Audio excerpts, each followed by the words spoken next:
pang balita, nagsagawa ng closed-door briefing ukol sa estado ng peace and order ng bansa ang Senate Committee on Public Order and Dangerous Drugs. Ito'y bilang tugon sa ulat ng pagpasok ng Mexican drug cartel sa Pilipinas. Balitaan mo kami, Bianca Piedad. Nagsagawa ng closed-door briefing ang Senate Committee on Public Order and Dangerous Drugs ukol sa estado ng peace and order sa bansa.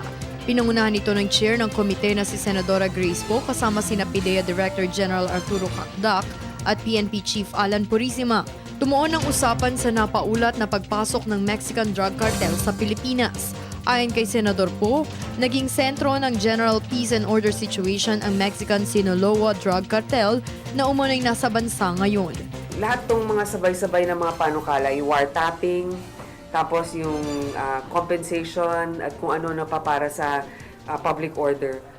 Magkakaroon ng isang hearing dyan, magpo-position papers lahat.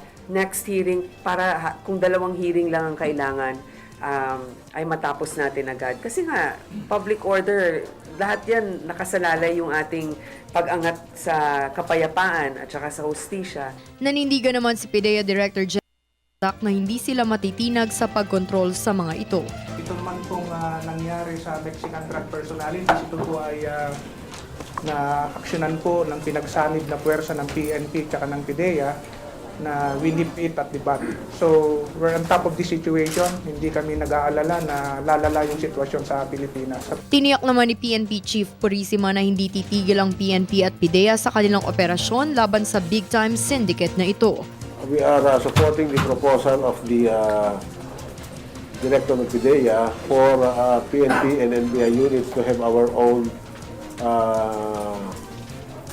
anti-drug units to be formed para in addition in support of their operations to be supervised by PIDEA. Napag-usapan din ng komite ang isyu ng pagpapataas sa parusa sa indiscriminate firing, Cagayan de Oro bombing at ang panukala na bigyang kapangyarihan ng PNP at PIDEA sa wiretapping kapag may drug-related operations na pinabura naman ni Senador Poe.